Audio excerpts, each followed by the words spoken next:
So there's a lot of discussion these days around renting versus owning. Should you rent where you live or should you own where you live?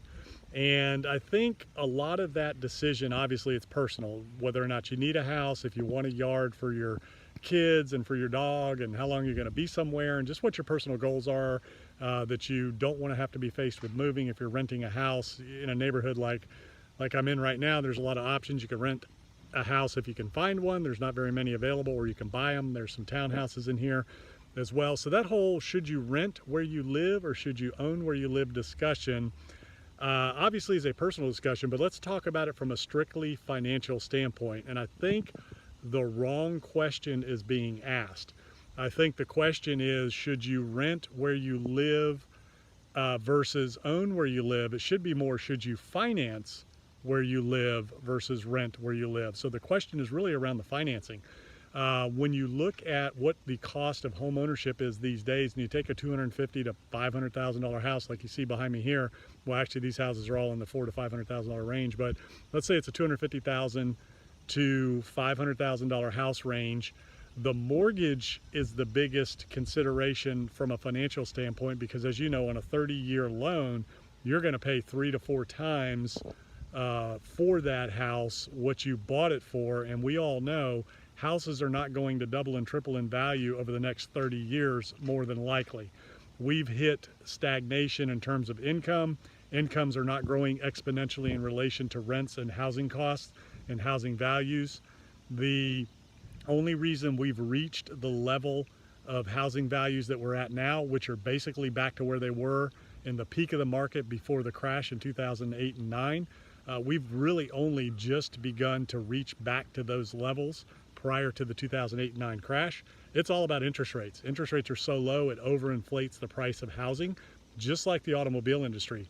The banks, the financial markets, that's who created the mortgage industry. That's who created the financial products, so that you could pay $70,000, $60,000, $50,000 for a vehicle. That's ridiculous, right? Vehicles should be $20,000, $30,000. The only reason they're 50, 60, 70 is because you can finance them for 60 months. You can get zero interest. So it's all about the financing. It's all about that debt instrument that's been created to inflate the price point on these houses and these vehicles. So a 30-year loan for a $250,000 house, you're going to end up spending about $700,000, $750,000 on that house. That's what you're going to pay for it. That house is not going to be worth $750,000. Let's say it doubles. Let's say that $250,000 house doubles in 30 years. So that's 500 grand. So you're in the whole $250,000. On top of that, you've spent $10,000 to $12,000 a year maintaining that house, the maintenance, insurance, taxes, all the extra costs of home ownership, versus renting. You can rent that level of house for about $1,200, $1,500 a month. Then you can take that $10,000 to $12,000 extra that you would have spent in home ownership and invest that into something that generates a compounded interest return of 5%. Then you've got $800,000 at the end of a 30-year period. You've spent $200,000 to $300,000 in rent over that 30-year period. If you're renting for $1,200 a month, basically you're going to spend about $300,000, $300-something in rent over a 30-year period. So you've come out with $500,000 net profit on that transaction versus a $250,000 loss by owning a house, and you've got liquid value of 800 grand versus a house only having 500 grand. So from a financial standpoint, hands down, renting makes sense all day long versus owning. But again, it's not necessarily the right thing or wrong thing to do. It's all personal. It's all what meets your goals. If you can pay cash, it's a different conversation.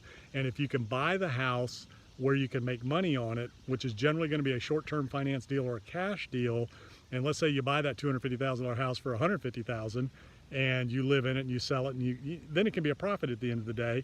And really what you're out is that $10,000 to $12,000 a year that you're spending on the taxes, insurance, maintenance, whatever it is it took to improve the house. So I would ask the question and look at it from the standpoint of the financing and the financial decision, and then of course it's a personal decision. So there is no one size fits all for everybody. There is no right or wrong. If you need a house, you need a house. If you want a house, you want a house. It's a personal decision. It's a financial decision that you're going to make. At the end of the day though, financially, you are better off renting than you are owning, unless you buy something that's really going to exponentially grow in value.